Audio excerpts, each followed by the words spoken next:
Hello, I'm Jim Hyslip, and on behalf of my co-authors Steve Krismer and Hamed Fagihi Kashani, I welcome you to our pre-recorded presentation on the economics of shoulder ballast cleaning. I will begin with a brief review of the effects of fouled ballast on track performance. Hamed will then present some of the current field and laboratory work that is ongoing to understand the effectiveness of shoulder ballast cleaning. Steve will take the latter part of this presentation to present the results of economic modeling that takes into consideration the railroad operating condition and loading condition.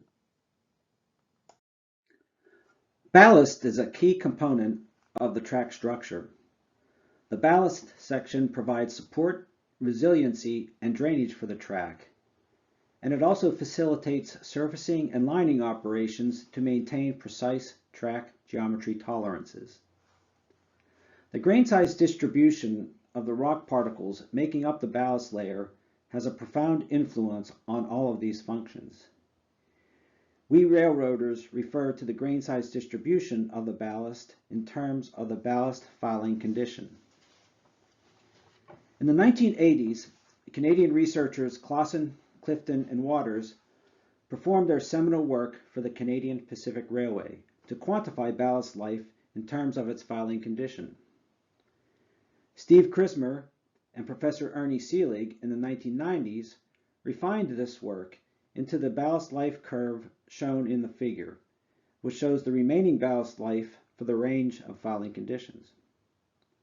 More recently, with the use of ground-penetrating radar and the analysis of track geometry deterioration, Hyslip and Kashani showed through hundreds of revenue service data points, which are the gray points on the plot, the same trend. Now let's look at the effects of ballast fouling on the functions of ballast. The stiffness of the track and the long-term repeated load deformation of the track is greatly influenced by the ballast fouling condition. In this slide, you see the effects of ballast fouling on the ballast settlement due to repeated traffic loading, as expressed in million gross tons of traffic. As an example, the moderately clean blue trend shown here shows very little settlement of the ballast after the initial settling in period.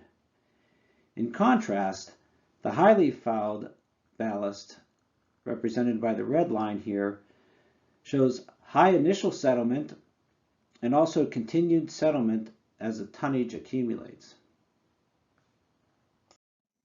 The amount of initial settlement of the ballast and the accumulated settlement over time determines the required frequency of the track surfacing maintenance.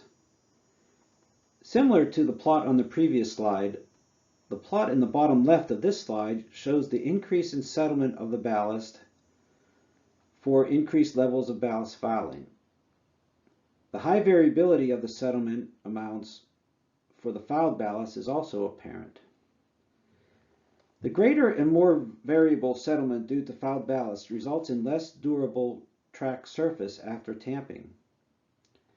As the track becomes increasingly more fouled, tamping intervention becomes more prevalent in order to maintain the desired class of track operating tolerance.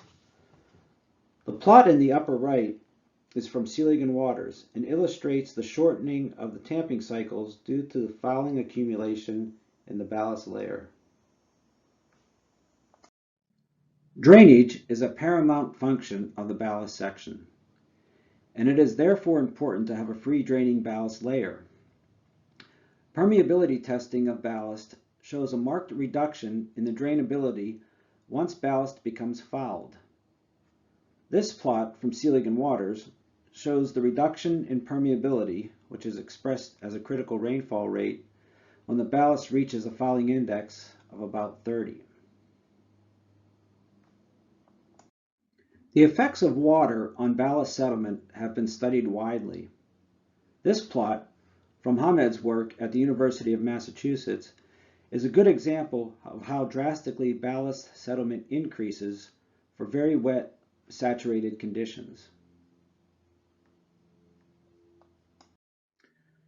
There are many approaches to maintaining clean ballast.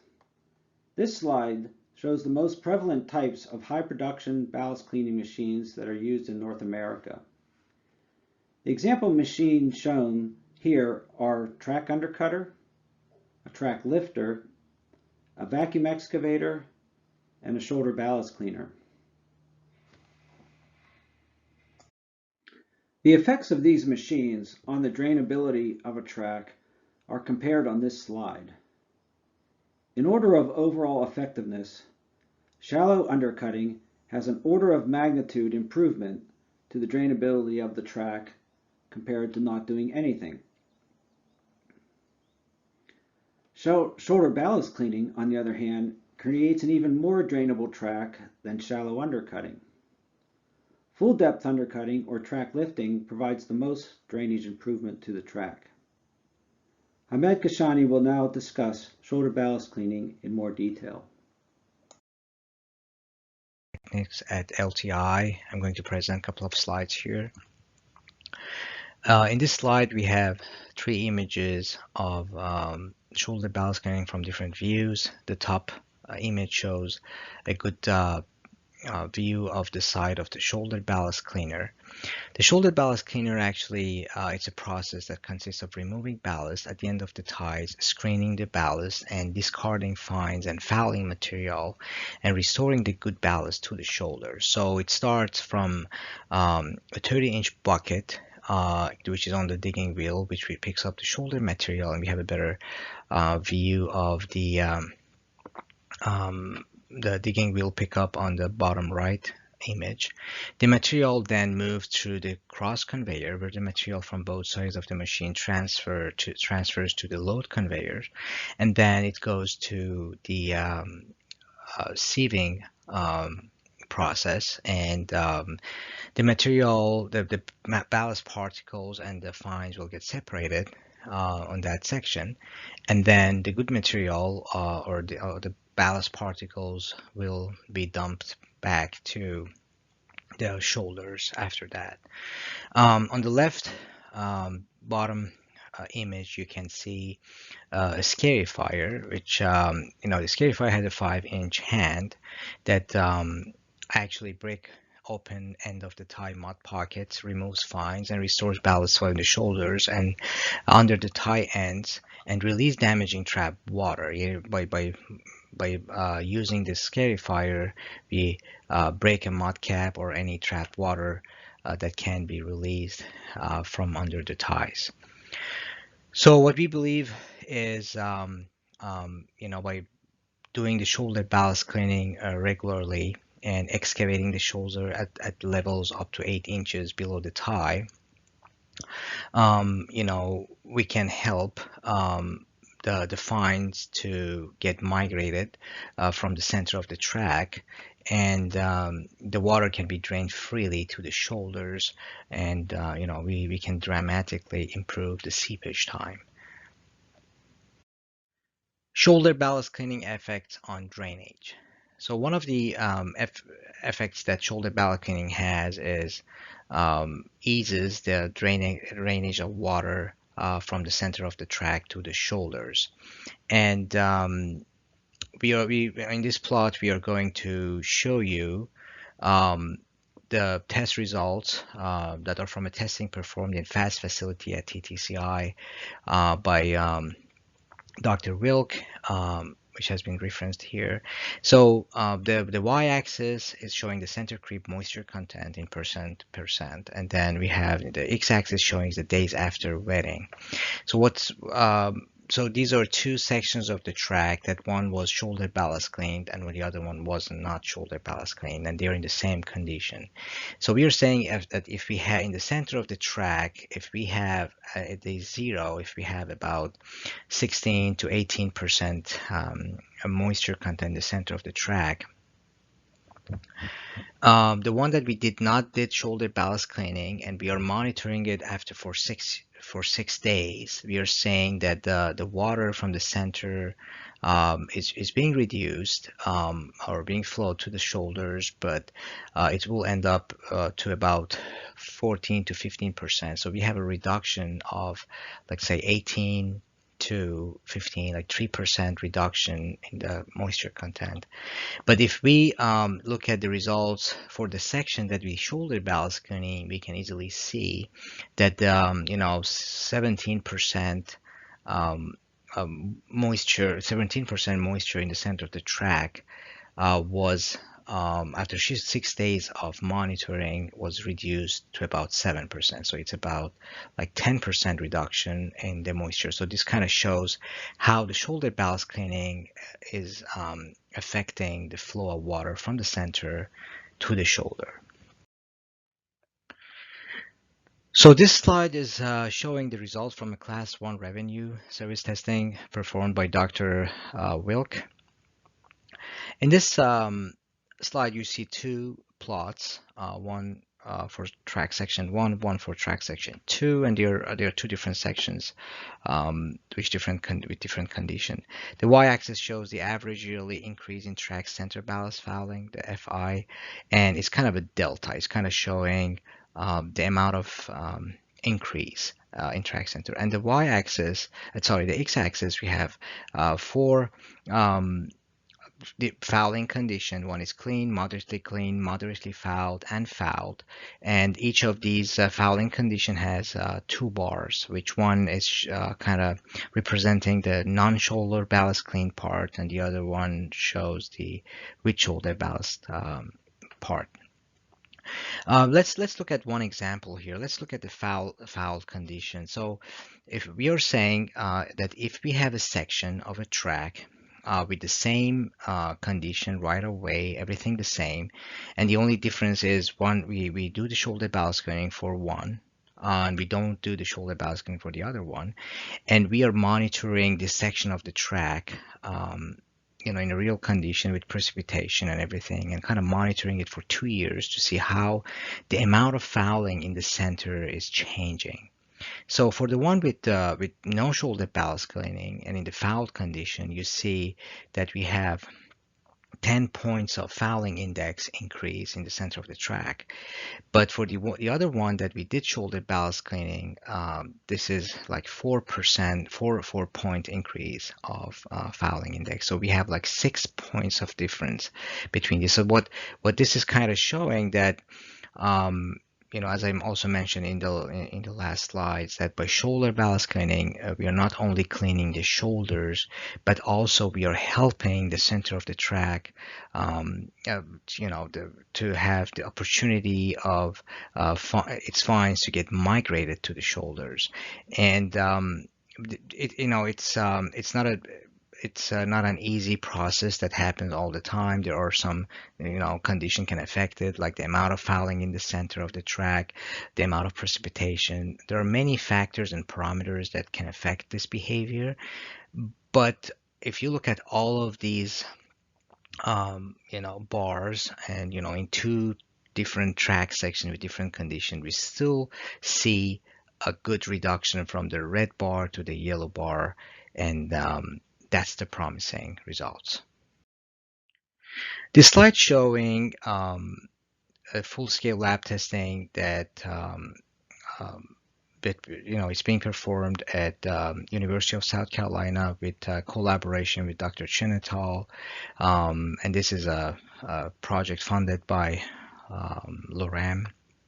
The top image shows before starting the test. So we kind of built the test. We have half a section of the track with 23% fouling condition, and then cleaning the shoulder with the same profile that Loram shoulder ballast cleaner has. And this black line shows the interface between the clean section and the fouled section.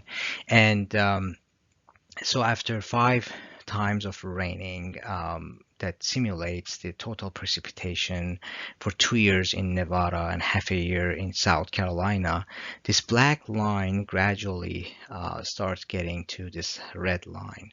And if you can compare the top image with the bottom image, this black line, which didn't have any toe, it starts getting, start building a toe, which kind of shows all this fouling material is being migrated with the water flow from the center to the shoulders.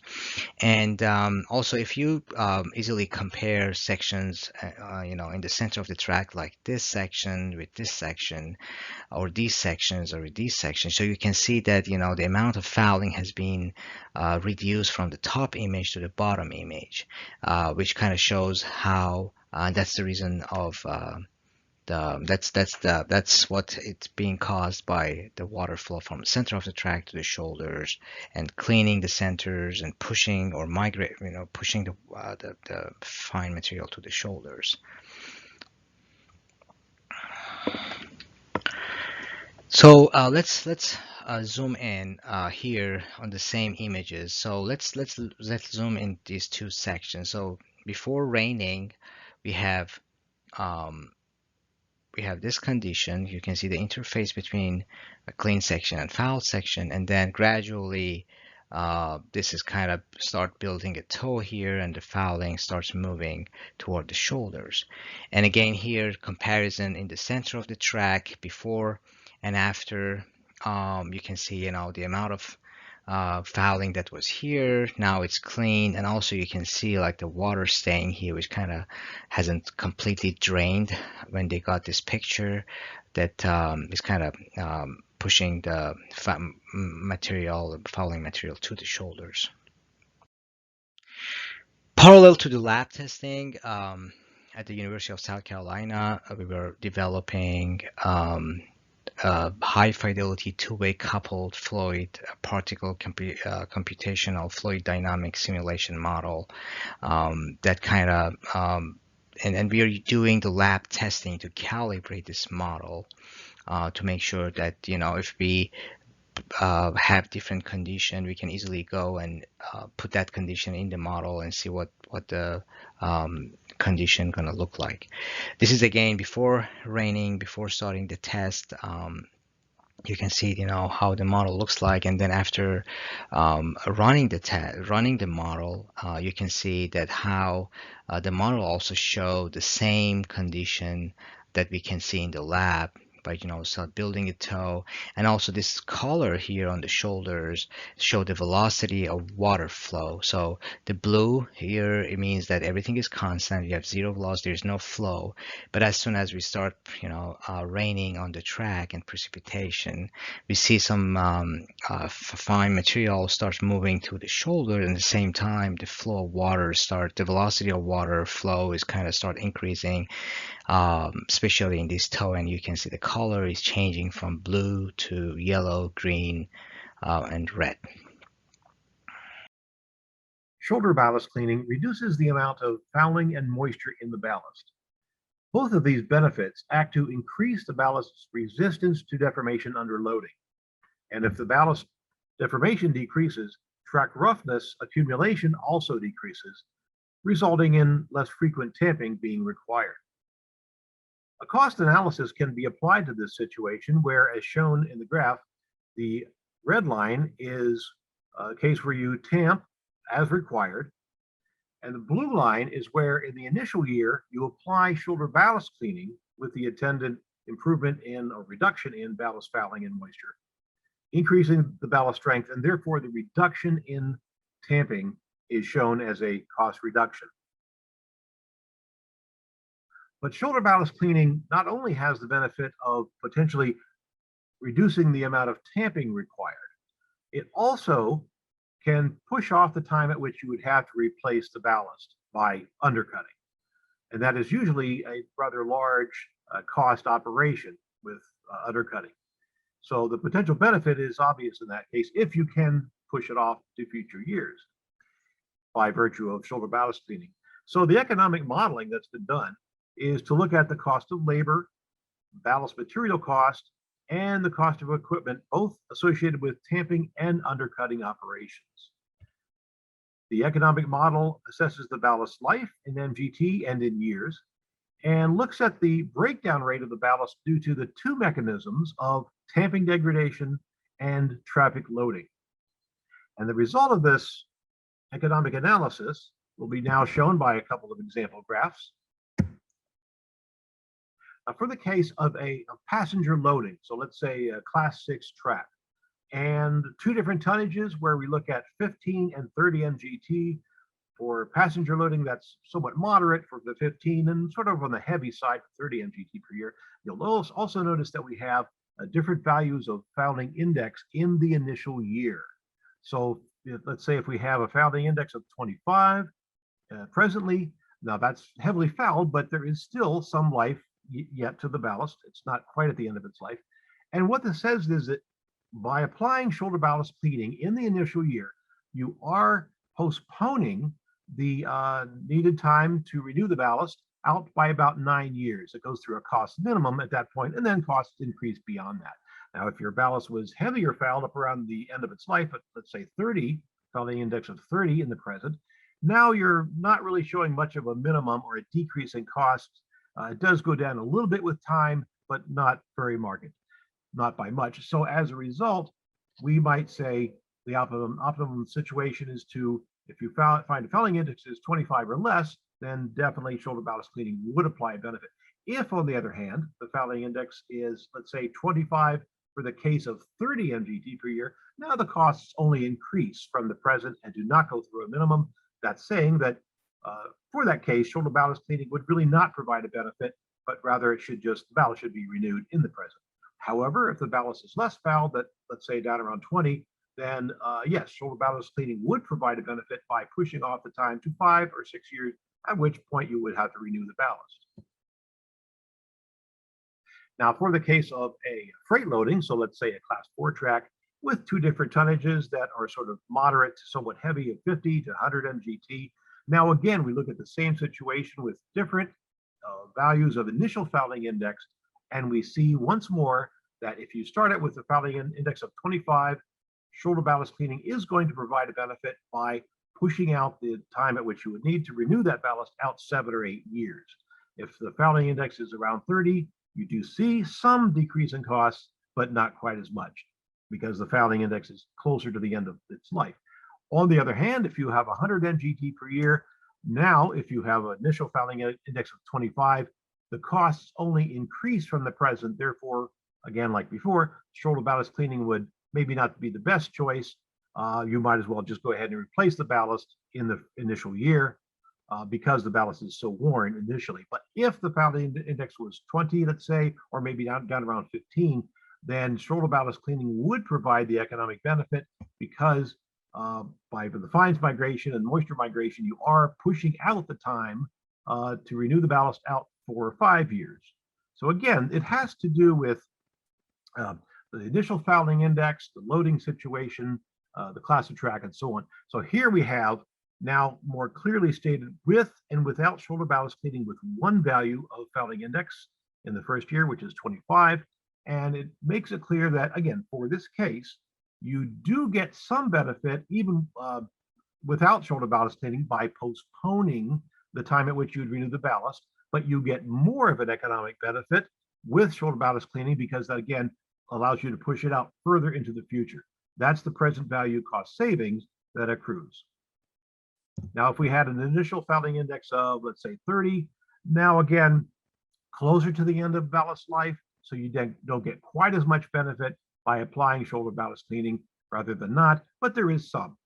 And just to compare the two, now it makes it a little bit more clear that if you intervene with shoulder ballast cleaning before the ballast gets very highly fouled to the end of its life, then there is more and more of an economic benefit to using shoulder ballast cleaning.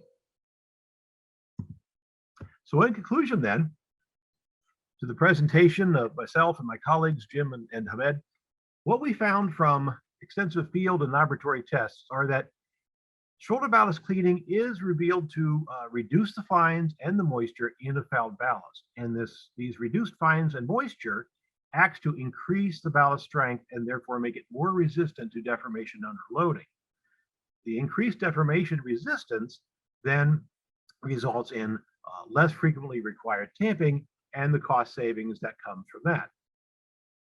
Further, shoulder ballast cleaning provides the cost benefit of allowing you to delay, in many cases, the need for undercutting, which is, again, a costly operation. So the more you can delay that, the more cost benefit in terms of a present value analysis.